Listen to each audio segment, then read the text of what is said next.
TV, interactúas y compartís. Somos Agofa TV. Una nueva experiencia. Nos buscas, nos encontrás. Se me hacía tarde, ya me iba. Siempre se hace tarde en la ciudad. Cuando me di cuenta estaba vivo. Vivo para siempre, de verdad. Hoy compré revistas en el metro.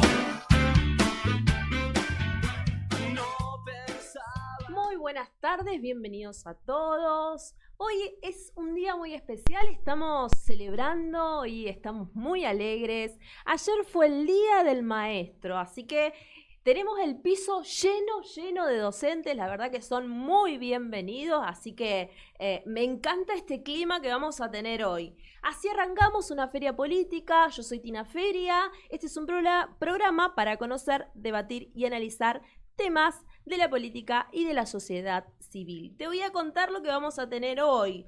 Vamos a seguir conversando de educación y de los adolescentes. Para eso vamos a tener dos invitadas, ¿sí? Directoras, docentes, en el marco de del Día del Estudiante y en el marco de en el marco del Día del Maestro. Yo ya me estoy adelantando el Día del Estudiante.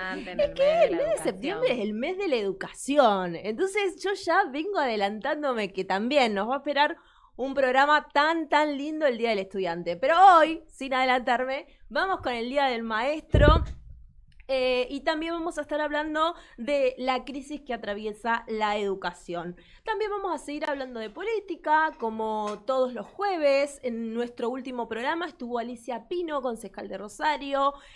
Hoy va a estar con nosotros Juan Gianni, docente universitario y militante peronista. Muy bien, así arranca una feria política. Voy a comenzar, ¿sí? Recordando y honrando a los docentes, esos docentes que están día a día en la lucha, en las calles y también en las escuelas, ¿sí? Esos docentes que ponen el cuerpo y el alma, muchas veces digo, en cada clase, en cada escuela, aún así con escasos recursos, sin apoyo también del sistema educativo, siempre llegan al aula con una sonrisa, ¿sí? A pesar de todas las adversidades y dificultades que estamos atravesando en el sistema educativo con varios recortes, ¿sí? Con varios ajustes. Lo primero que siempre se ajusta en estos tipos de gobiernos es la educación, lamentablemente. Pero dejemos a un lado eso y hoy celebremos el Día del Maestro, ¿sí? Celebremos el Día del Maestro. Yo siempre recuerdo, cuando me preguntan, ¿no? Recuerdo a algún docente y el docente que recuerdo es aquel que realmente cambió y marcó mi vida, ¿sí? Pero sobre todo recuerdo a aquel que creyó en mí, que creyó en mis sueños, y estoy segura que cada uno de ustedes en este momento se está acordando de ese docente, de ese maestro, de ese profesor, a lo largo de su vida educativa que los marcó.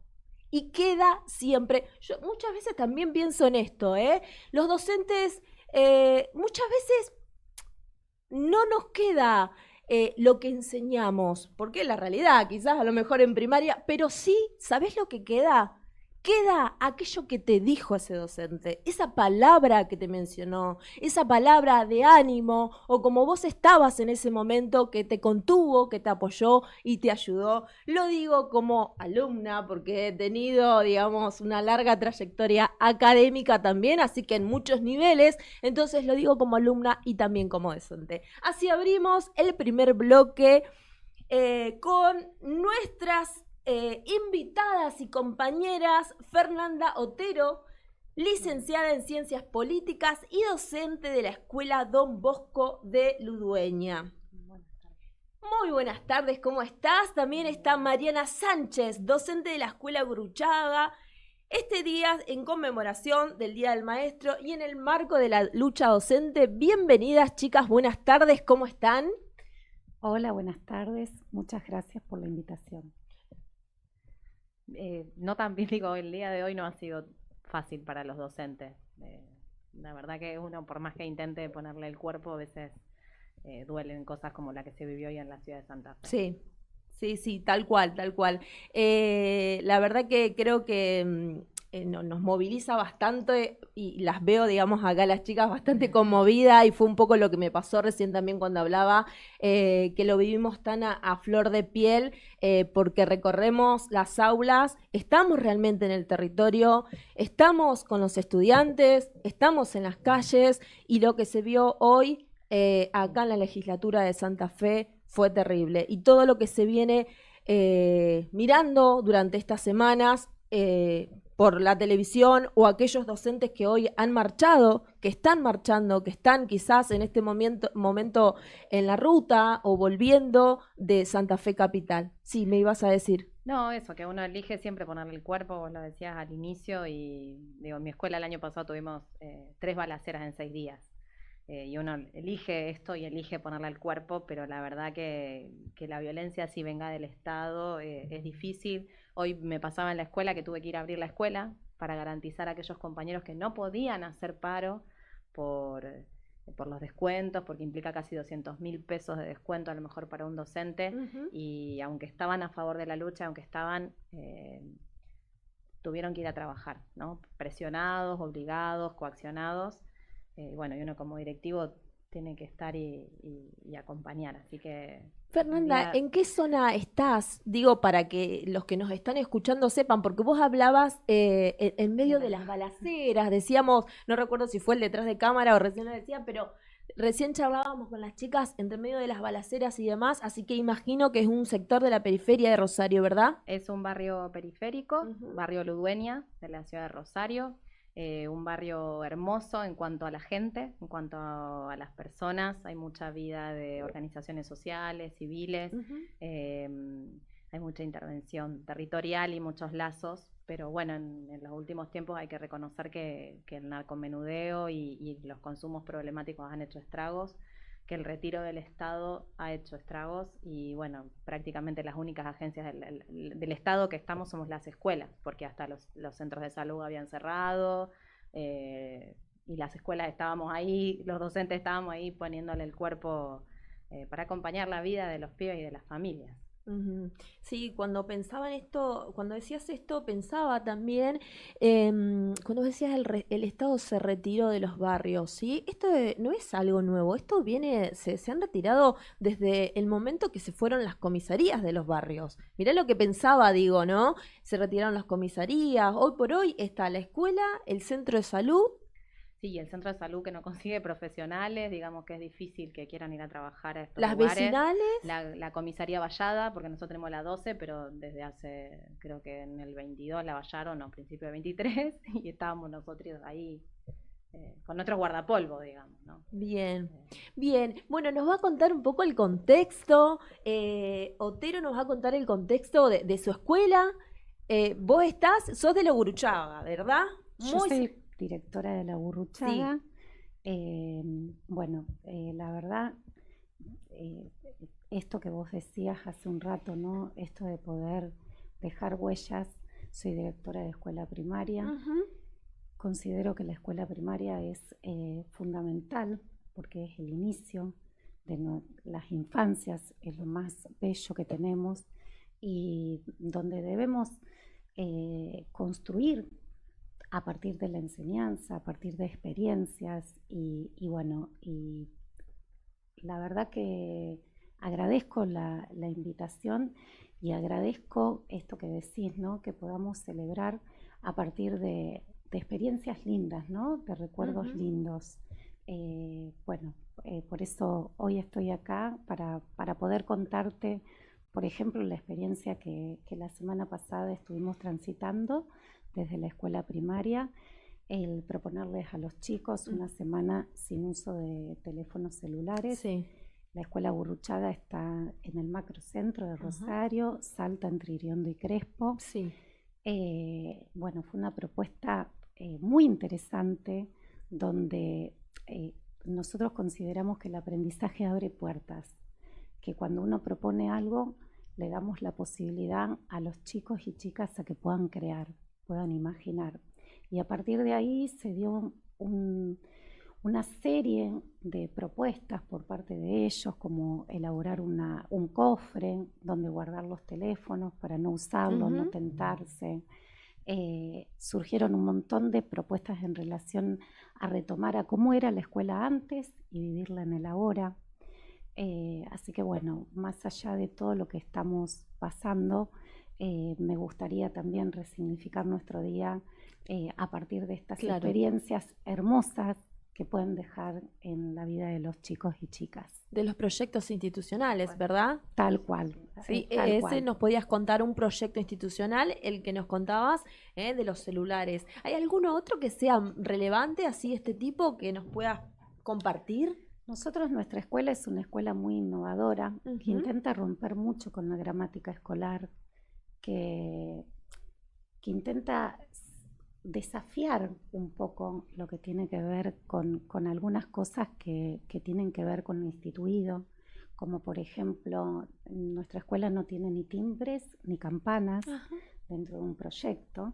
Los chicos y las chicas saben que deben salir, ya sea porque hay un reloj en el aula donde ellos identifican la hora de salida, o porque empiezan a recordar: Senio, ya es la hora, tenemos que salir. Están atentos al momento. Por lo tanto, creo que el gran desafío que tenemos hoy en las instituciones y los proyectos que hay que generar tienen que ver con adaptarnos a los tiempos que estamos viviendo, con pensar que la escuela cambió, que la escuela no es la escuela de antes. Y para empezar a cambiar las instituciones escolares, justamente tiene que ver con esto de poder romper con esa gramática. Y bueno, y también tenemos el espacio de huerta, donde los chicos están en contacto con la naturaleza, donde disfrutan mucho de eso. Las salidas y los paseos en medios de transporte, que acá hay que realmente rescatar que la municipalidad con sus transportes públicos siempre hacen lo mejor para trasladar a nuestros niños y niñas.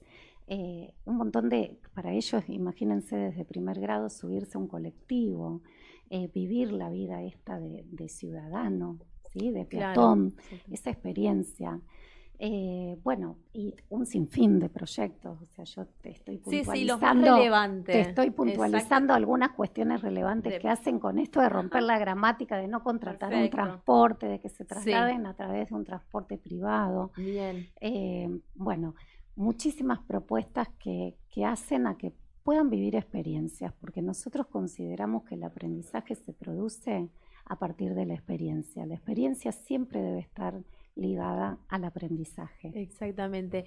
Dire del nivel secundario, ¿verdad? ¿Qué proyectos tienen institucionales ustedes? Que me puedan mencionar uno o dos, así relevantes. Gracias a Dios hay un montón. Que vos digas, este fue el más popular, el más lo que hablaba la compañera, digamos, primero los proyectos que tienen que ver con el salir hacia fuera de uno mismo, ¿no? En términos de Freire, poder decirse.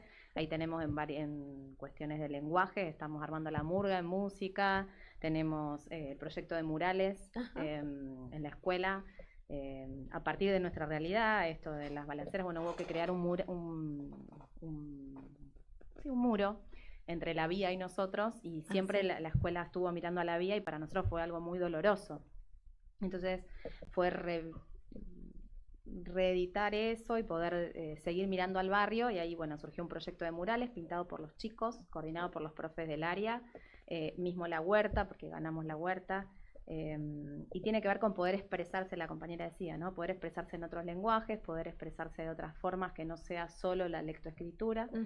Proyecto de robótica, estamos intentando buscar los kits, pero la idea es que puedan escribir y leer a partir de los múltiples lenguajes. Y lo que tenía que ver con la compañera también, que hablaba de los territorios, Para nosotros también, para nuestros pibes ir al centro y habitar el centro, la peatonal. Por ejemplo, en el mes de junio tuvimos una exposición en el ECU, en la Universidad Nacional de Rosario, y que ellos puedan habitar, algo que a lo mejor para algunos puede ser cotidiano, como tomarse un colectivo, ir a la peatonal y para ellos poder transitar la peatonal, que no sea cartoneando, sino como Sí, ciudadanos dignos y que pueden estar transitando en esos espacios. Bueno, también son proyectos que intentamos fomentar. Ahora mañana vamos al Parque Independencia, hacemos el Parque Explorado, los museos, digamos, poder acceder a bienes culturales que en determinados contextos, por ejemplo en el nuestro, es como difícil, y es más, cuando van a esos lugares son estigmatizados nuestros pibes muchas veces, lamentablemente. Entonces también poder habitar esos espacios como ciudadanos de primera, no de segunda, también tiene que ver con un proyecto educativo integral. Sí, la realidad es que quizás no podrían llegar a hacerlo, ¿no? Si no está la escuela ahí como mediadora para que esos chicos puedan conocer estos centros culturales, que puedan venir, los distintos lugares que vos me decías para recorrer de la ciudad. El colectivo, digo, nosotros Exacto, a claro. muchos tenemos que tenerle nosotros el boleto educativo gratuito porque no pueden acceder. Y bueno, si no se lo gestionamos no lo tienen, y la verdad que bueno, poder acceder a estos bienes culturales que son son públicos, ¿no? Ir a la Siberia y que te digan, profe, mirá qué lugar cheto que nos trajiste, y es la universidad, es pública, es para ellos, pero ellos no se sienten parte de eso, ¿no? Entonces también romper con estas fronteras geográficas y existenciales, lamentablemente muchas veces, es todo un desafío para la escuela. Lo importante de tejer redes, ¿no? De tejer redes con el territorio, que la escuela trascienda las puertas físicas, sino que la escuela va más allá, está en el afuera también. Y todos los espacios son importantes que los chicos los puedan transitar, no solo para construir ciudadanía, sino también, que no debemos olvidarnos, que hoy es como que nuestros estudiantes tienen dos vidas, ¿no? Una vida presencial y una vida virtual. También hay que llevarlos al mundo de lo virtual, ¿no? Y entre esto que estábamos mencionando de los proyectos que la compañera acá dijo que dan robótica, nosotros también en la escuela tenemos el proyecto de programación y robótica, donde la semana pasada estuvimos dando un taller de ludopatía. La verdad debemos reconocer que nosotros empezamos a armar este proyecto a partir de hacer un diagnóstico a nivel institucional de los niños y niñas que venían con sueño a la escuela, y uno los indagaba, les preguntaba y decían que se quedaban hasta tarde, horas de la noche jugando. Y entonces acá la escuela toma una dimensión muy importante que tiene que ver con hacerse cargo de las problemáticas que hoy, estas problemáticas contemporáneas, que no son las mismas que había en la modernidad. Hoy hay otras y hay que tomarlas y hay que trabajarlas. Fue que por esta razón que implementamos esta semana sin el uso de celulares, que fue una experiencia hermosa, que los estudiantes pudieron cumplir las reglas. Lo que más dificultad trajo fue que la cumplieran los adultos, porque en algún momento se tentaban y sacaban el celular para ver la hora. Esto de la inmediatez, ¿no? Y después también, justo cuando nosotros estábamos armando este proyecto, que en realidad está enmarcado dentro de los 125 años que cumple la escuela en el mes de octubre, nos llega un material muy, pero muy valioso desde el Ministerio de Educación sobre lo que tiene que ver con ludopatía. Entonces nosotros nos apropiamos de este material que recibimos a través de los correos oficiales y lo que tratamos de hacer fue estudiarlo entre los docentes para poder armar un taller también, porque creemos que la verdad para nosotros lo que está faltando mucho es poder trabajar con las familias, es hacer que las familias se sumen a la educación de nuestros niños y niñas. Muchas veces es como que funcionan las dos instituciones por separada, ¿no? Institución escuela, institución familia. Y la verdad que acá, en estos tiempos que hoy estamos viviendo, es imprescindible poder Tener familia. tejer redes. Porque son parte de la comunidad educativa, el Estado, los docentes, los padres, los estudiantes. A ver, todos somos partes de esa comunidad educativa y todos tenemos un rol. ¿Sí? No es solo el rol del docente por un lado, el de los padres por el otro, ¿sí? El del Estado, que es quien tiene que garantizar todos los derechos de los niños, niñas y adolescentes, ¿sí? Ahora voy a hacer una pregunta más personal, ¿sí? Para ustedes, ¿qué significa ser docente en el... Uy, casi que como que el micrófono de repente... Tomó vida. Sí, Tomó vida. como que tomó vida. ¿Qué significa para ustedes ser docente en el contexto actual? Yo pensaba estos días, ayer, bueno, que armaba el saludito para los profes, en la figura del Quijote, ¿no? A veces uno se siente Quijote en el sentido de seguir apostando, de seguir esperanzado, de seguir creyendo en esta ilusión de que es verdad, es posible la justicia curricular, es posible transformar la sociedad a partir de la militancia que uno hace cotidianamente en las aulas, es posible la pedagogía de la ternura en el medio de este mundo tan cruel y tan neoliberal que nos rodea, es posible pensar lo colectivo, es posible pensar un tiempo de escuchas, de silencio en medio de ahora de tanto grito y violencia que hay afuera. Pensaba en esa figura, ¿no? Del Quijote, pero un poco de Sancho Panza también. Claro. De los dos. Estos días pensaba en eso. Bueno, para mí ser docente es un arte, porque para mí los docentes son los únicos que son capaces de crear obras únicas e irrepetibles. Me gusta relacionarlo mucho con el arte, ¿no? Porque en el arte uno puede expresar todo lo que sale y todo lo que nos corre por el cuerpo. Y en la docencia, como dijimos antes, ¿no? Que hay que poner mucho el cuerpo, es como que pasa todo, todo, el amor que damos, la paciencia, los estados por los que transitamos. Hay días que nos sobrepasa a lo mejor la angustia por lo que sucede en las instituciones escolares, a veces con niños, con situaciones complicadas, pero más allá de todo eso es la fortaleza, es eso que nos sostiene, que estamos bajo esta profesión porque amamos lo que hacemos. Creo que la amorosidad es lo más importante que debemos poner en el ejercicio de nuestra profesión. Sí, el amor. Es inevitable, creo que a ustedes también le pasa, ¿no? Que es inevitable poder no involucrarse con las problemáticas que tienen los estudiantes. Pareciera que va pasando el tiempo, si bien tenemos años en la docencia, pero uno dice, bueno, ya esto ya lo vimos, ya lo vivimos, pero es como que sigue siempre... No, lo afectivo es inesible al hecho educativo, digamos. Me parece que el vínculo afectivo que uno establece con los estudiantes es lo que permite que el conocimiento fluya de otra forma, digamos, es el vehículo que permite que se puedan construir los saberes. Y por otro lado, digamos, no somos insensibles, ¿no? No solo porque somos agentes del Estado y tenemos que detectar situaciones de vulneración de derechos, como la ley nos asigna, sino porque uno verdaderamente está involucrado. O sea, es muy difícil no involucrarte con una realidad que te llega de un niño, una niña, un adolescente, y uno como adulto no deja de conmoverse ante eso. Bien, digo, ustedes en sus colegios, si bien quizás podríamos, digo, por el lugar de ubicación donde están, ¿no? Seguramente puedan coincidir o no en las problemáticas que tienen estos estudiantes. Primero que estamos hablando de un nivel primario, por un lado, por otro lado estamos hablando de un nivel secundario y estamos hablando también de distintos lugares, digamos, socioeducativos, de territorio.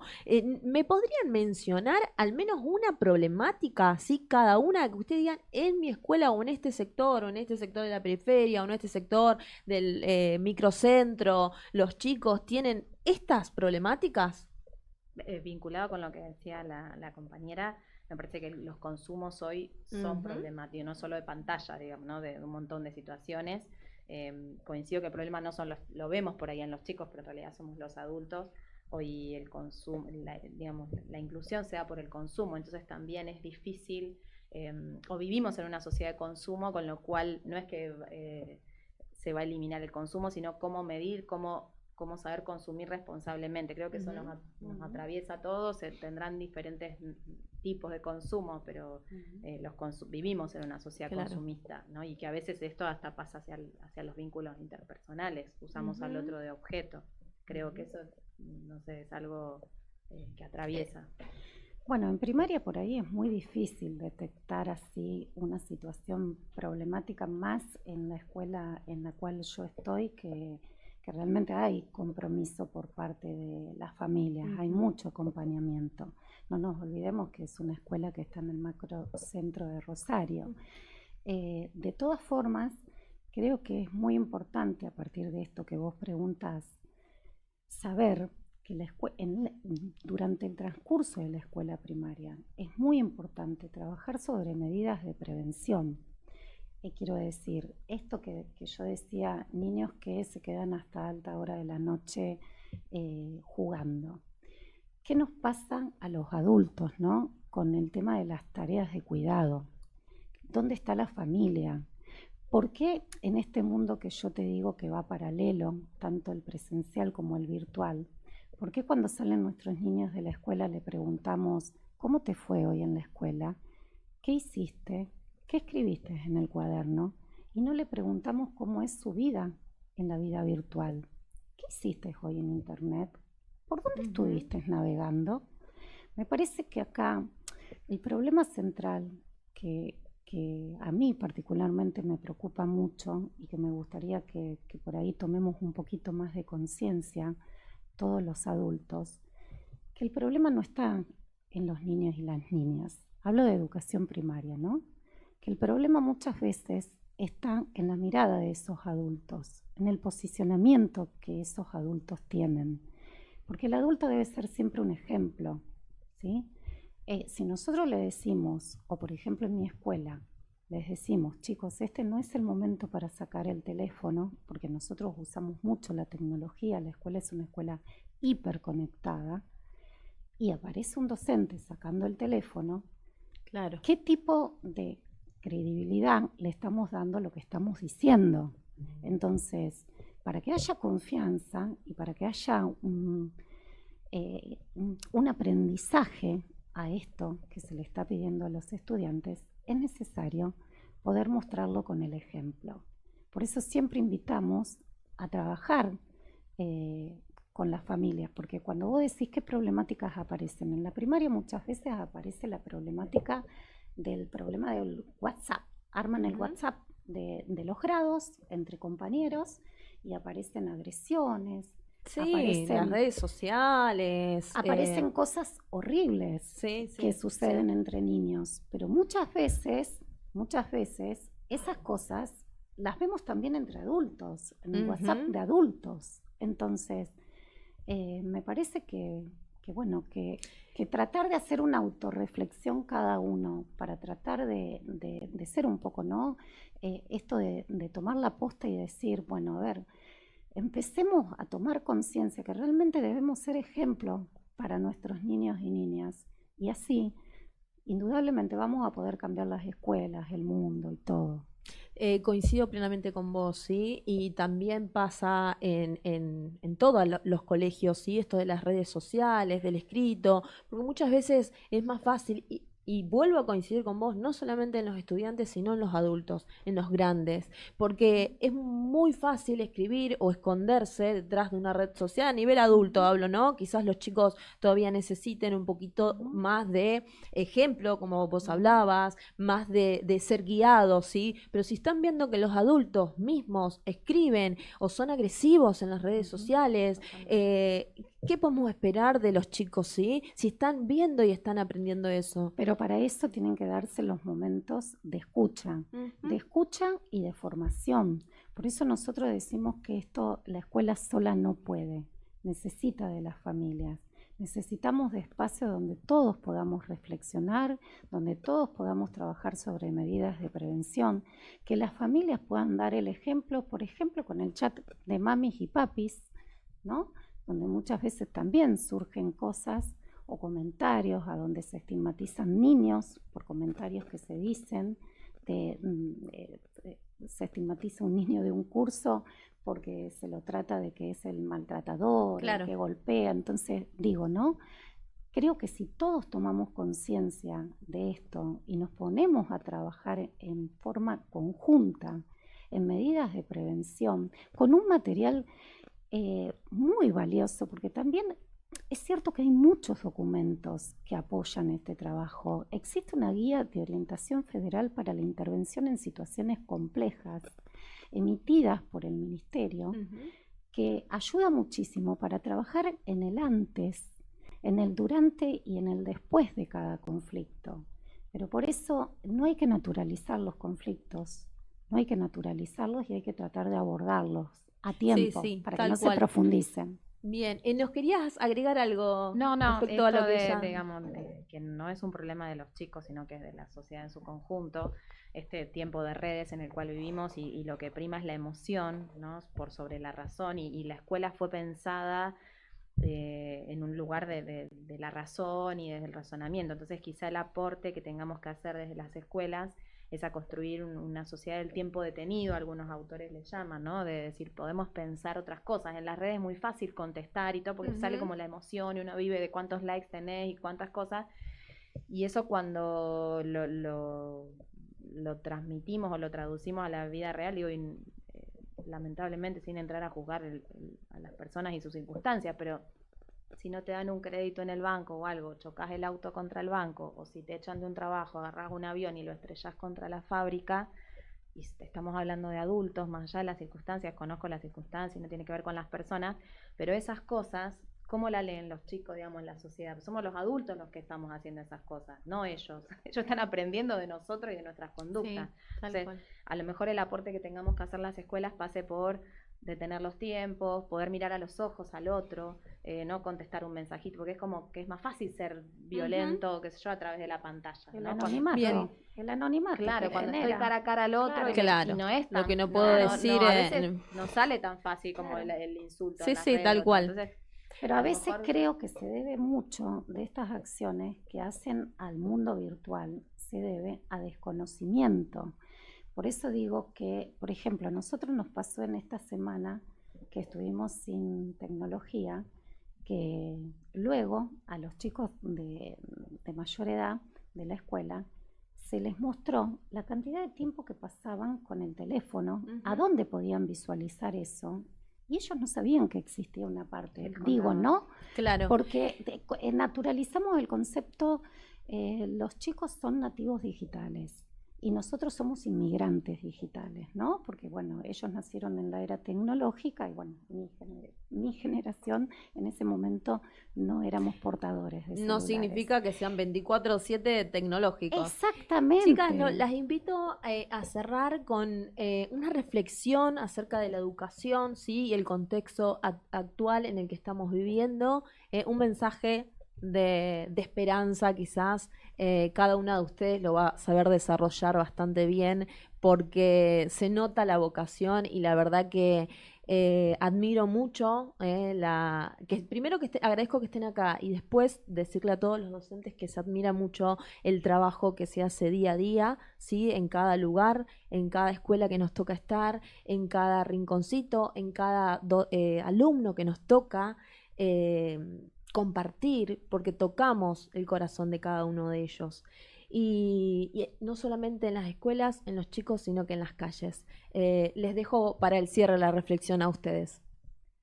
Yo digo, si tengo que rescatar algo de mi profesión día a día, son las personas y los pibes y las pibas, ¿no? Cuando llegué a la escuela y vi que las paredes estaban todas descascaradas, que no teníamos internet, que no había notebook, que no había nada, que la preceptora pasaba la asistencia en su celular pues no tenía computadora, pues no tenía internet, que voy a decir, los pizarrones tienen 25.000 millones de años y sigue, y casi me muero cuando llegué por primera vez, y digo, pero la riqueza que hay a nivel humano, tanto de mis colegas, de mis compañeros, que realmente tengo un equipo docente del cual estoy absolutamente orgullosa, como los pibes, la familia, el esfuerzo que hacen para todos los días, levantarse, ir a la escuela, yo creo que eso te llena el corazón y te llena el alma. Aunque uno racionalmente intente pensar en otras cosas, me parece que eso es el corazón lleno de nombres, ¿no? De nombres, de historias, de ojitos, de miradas que te llenan el alma. Bueno, no, yo me gustaría cerrarlo con una frase, nada más, una frase que la pienso cada mañana que me levanto. No venimos a adaptarnos a esta vida, venimos a transformarla. Y bueno, y ojalá nos sumemos a poder transformarla para cambiar el mundo en que vivimos, que sea cada día un poquito mejor. Muy bien, chicas, muchísimas gracias por estar acá. Recién lo dije, lo vuelvo a mencionar.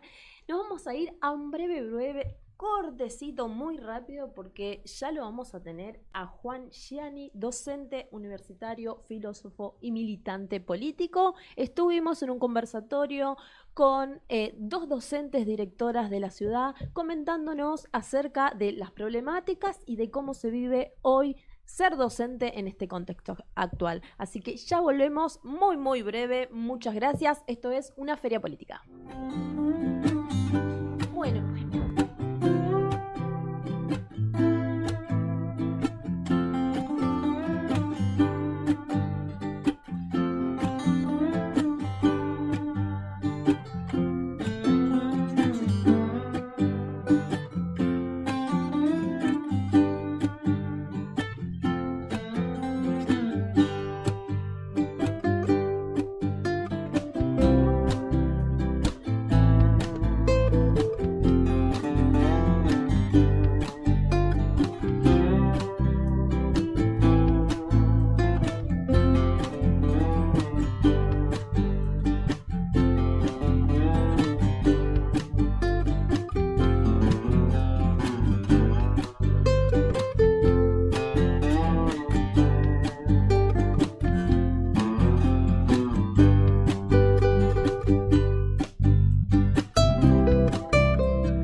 Muy bien, como antes mencionábamos, ya estamos acá en el piso con Juan Gianni, docente universitario, así que seguimos con los docentes, seguimos con el día del maestro, del docente, ¿sí?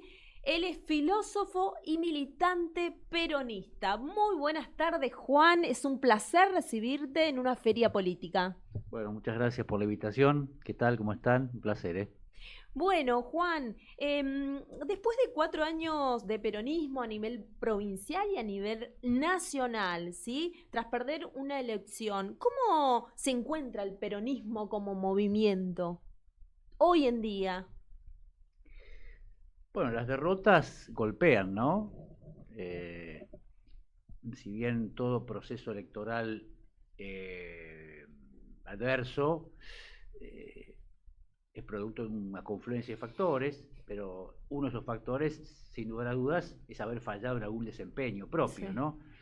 En este caso, haber estado a cargo del gobierno, en la provincia y en la nación, en el periodo 2019-2023, y por lo tanto además 2 derrotas concluyentes, ¿no? Sí. Porque tanto en la provincia a través del gobernador Puyaro como a nivel nacional a través del presidente Milei fueron derrotas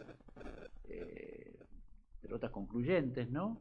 Entonces, por supuesto, hay un escenario digamos, de disgusto, de perplejidad, en algún punto también de cierta desorientación, pero que es lógico. Yo creo que es lógico, no es grato, pero es lógico que cuando uno pierde una elección atraviesa un proceso de, digamos, de reflexión interna, yo diría hasta también bueno, situaciones conflictivas, porque hay que procesar la derrota, hacer su autocrítica de las causas de esa derrota y trazar un horizonte de futuro, ¿no? Entonces el escenario actual es un escenario, digamos, inevitablemente digamos, de preocupación y de reflexión interna, ¿no? De transformación, ¿no? Bueno, la transformación viene a propósito de una reflexión sobre lo que pasó, es decir, política lo que no se puede hacer es voluntarismo, es decir, tratar de ir más rápido que lo que el tiempo histórico permite, ¿no? Entonces, claro, la política es una dinámica constante, ¿qué quiero decir? Lo que se llama ahora Unión por la Patria es la principal oposición que tiene la Argentina, al gobierno de Milei, que es la principal oposición en términos históricos, el volumen legislativo, es la Unión por la Patria, cuya columna vertebral es el peronismo, ¿no? O sea, hay una tarea que es de enfrentar al gobierno de Milei, pues somos oposición.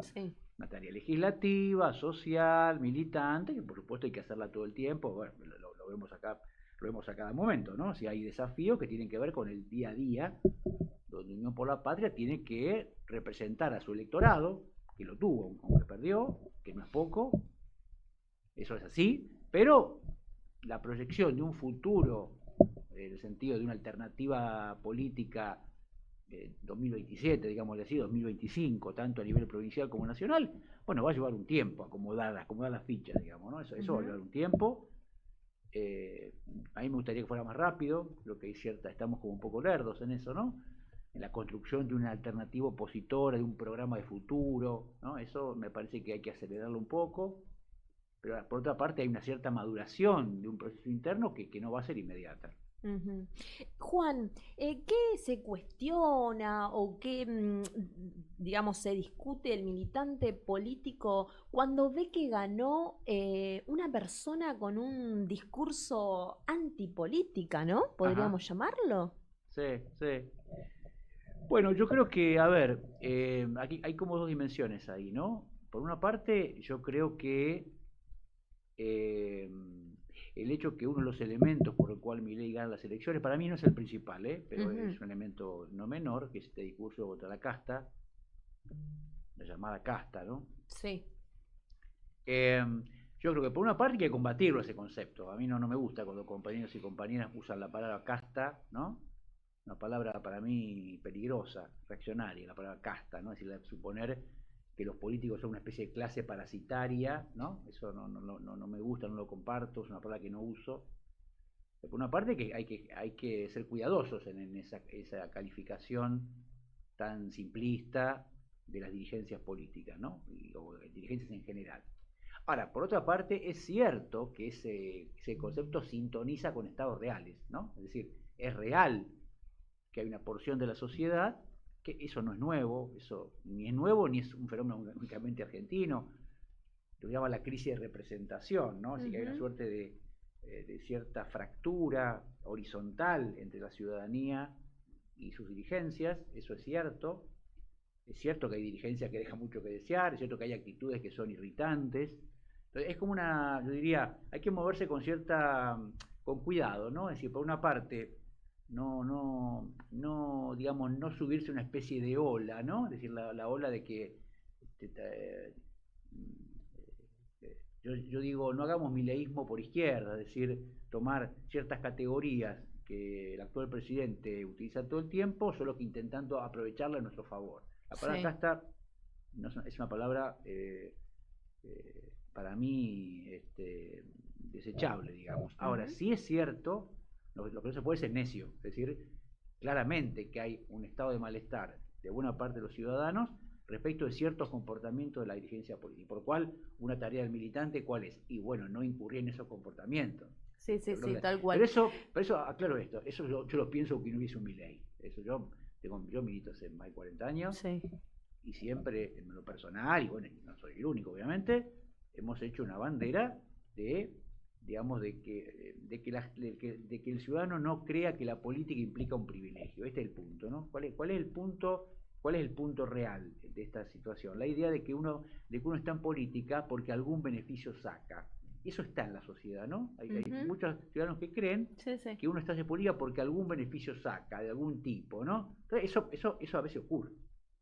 Entonces, hay que ser muy cuidadosos de que efectivamente eso que ocurre y posiblemente seguirá ocurriendo, ocurra poco, es decir, que no defina al conjunto o a la mayor parte de la dirigencia, sino, bueno, a un sector minoritario, que por supuesto habrá que ir removiéndolo, digamos, pero es muy importante que el militante, esto para mí es como cierta independencia de las ideologías, ¿no? Sí. Después discutimos ideología, Sí. pero tengamos claro que lo primero es que el político, el militante, tiene que tener un alto grado de ejemplaridad.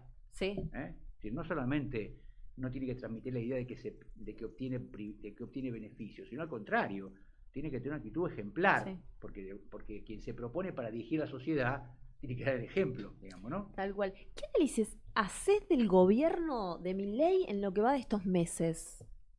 Hablando de ejemplos, ¿no? Sí. Y hablando de propuestas y demás, si uno quisiera. Bueno, a ver, Milei, por empezar, yo creo que una cosa que yo vengo diciendo es que no cumplió ninguna de sus promesas. Que nada de lo que dijo lo está haciendo. Es una cosa no menor, ¿no? Si vos fíjate, recordemos que en la campaña él dijo que iba a dolarizar la economía, que iba a cerrar el Banco Central, que iba a romper relaciones con Brasil y con China, que te acordás que planteó que iba a existir la libre importación de armas, la libre venta de órganos, que iba a cerrar el CONICET, me voy acordando, ¿no? Que iba a terminar con la coparticipación federal, toda una serie de consignas que eran ridículas. La campaña, entonces uno decía, eso es ridículo. Tan ridículo era que no hizo ninguna de esas cosas, es decir, Milei llegó con un discurso, por supuesto, y con un programa, ahora hablo de su programa, ¿no? De orientación claramente neoliberal, por supuesto que sí, eso está claro.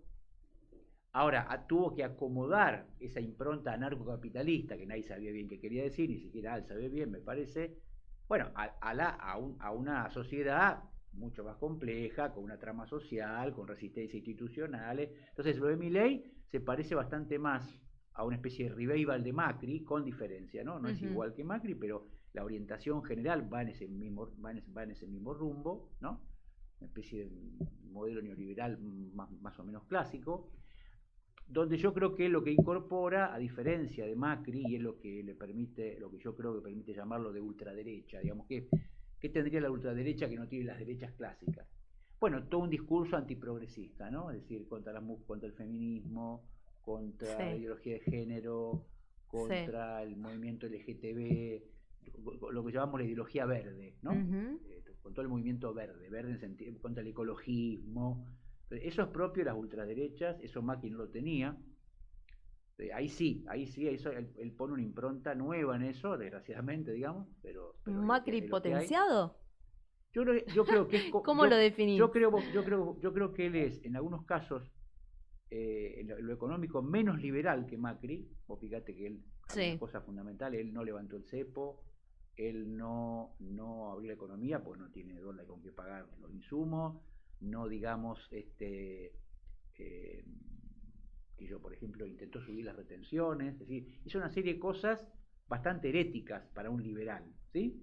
Otras no, por ejemplo, recortar el gasto, lo decía recién en el bloque anterior, el fuerte recorte de las universidades, el fuerte recorte de los jubilados, una especie de fiscalismo neoliberal muy acentuado, pero otras cosas no tanto. Pero claro, incorpora toda una agenda muy reaccionaria en lo que llamamos los derechos civiles, digamos, en cosas que la sociedad argentina tuvo me parece a mí, un gran avance en los últimos años, en gran medida por el kirchnerismo, digamos, que ahí sí, hay una ofensiva muy fuerte para tratar de revertir lo que ellos llaman el marxismo cultural, que es una palabra como un poco absurda, pero que lo que intenta describir es, bueno, el hecho de que fundamentalmente las mujeres, las minorías sexuales, haya adquirido un conjunto de derechos que ellos ven como antinaturales, ¿no? Bueno, ahí es un sesgo muy conservador, me parece, ¿no? Bien. Llevándonos un poco a la provincia, ¿sí? ¿Qué ves de Puyaro y del gobierno radical? Mira, Puyaro, yo creo que ha mostrado algunas virtudes que no son menores, políticas, virtudes políticas que no tuvo, bueno, hablando de autocrítica, que no tuvo el gobierno anterior, el gobierno de Omar Perotti, ¿no? Es decir, él ha logrado conducir su coalición de gobierno, eso no es menor. Recordemos que ellos llegan tan radicales, socialistas, el PRO, está los evangélicos, es decir, es una alianza bastante heterogénea, Sí. ¿no? Donde cada uno de esos partidos tiene su vez interna, socialismo tiene interna, el PRO tiene su interna, el radicalismo tiene su interna. Puyaro tenía un escenario bastante complejo, también lo tenía Perotti, solo que Puyaro hasta ahora lo viene manejando con cierta digamos, destreza, y Perotti no logró nunca eso, y eso afectó su gobierno, ¿no? El hecho de digamos, los conflictos internos del Frente de Todos, me refiero a la provincia, también lo tuvo en el país, ¿no? Yo creo que perjudicó bastante la gestión de gobierno de Perotti, y Puyaro hasta ahora, en estos meses, se ha manejado con bastante más solvencia en ese aspecto, incluso respecto de Milei.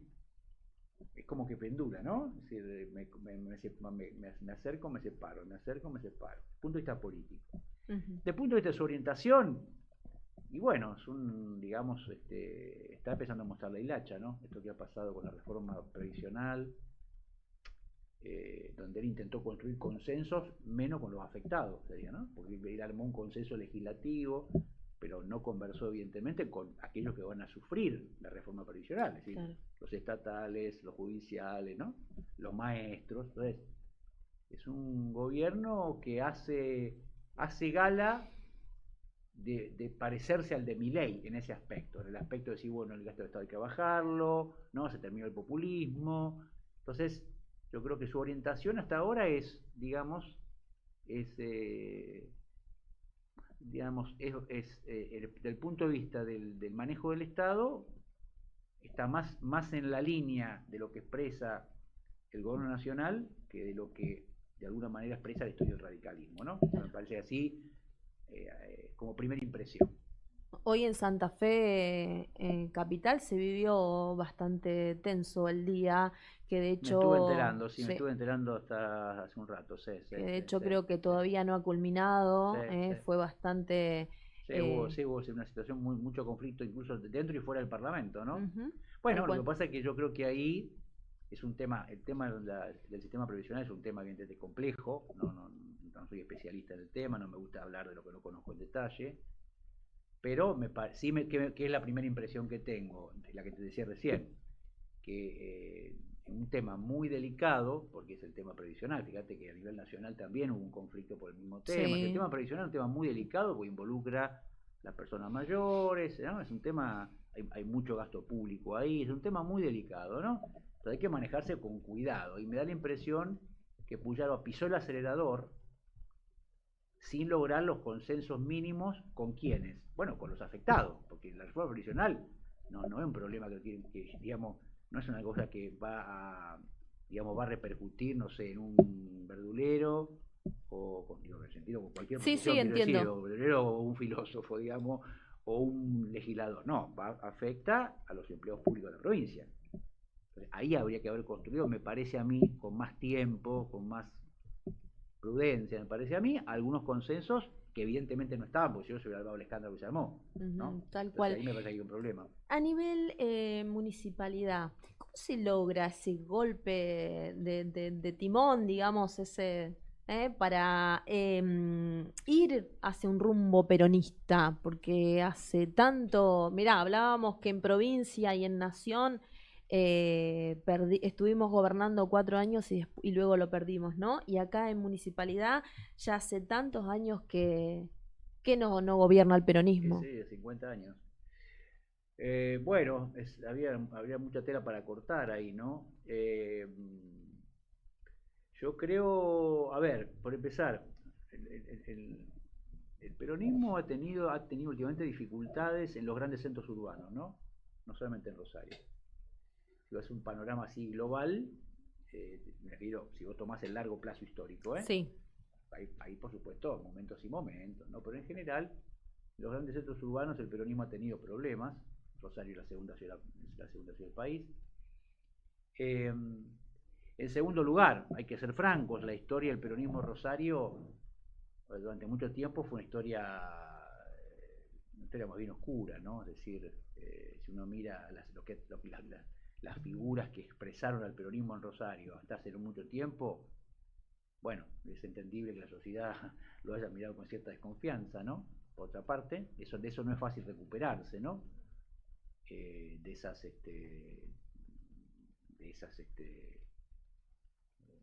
Del paso de esas dirigencias.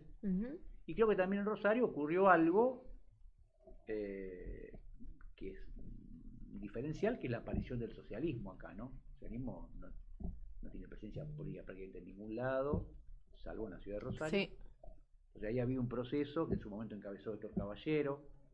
Uno podría decirlo, para decirlo brutalmente, Caballero, siendo un socialista, durante muchos años capturó el votante peronista, por buenas razones, porque yo creo que fue un buen intendente. Es decir, apareció una fuerza inédita, media extraña, o una figura como Caballero, una figura que en su liderazgo y en su acción de gobierno tuvo bastante, yo diría, bastante analogías con el peronismo.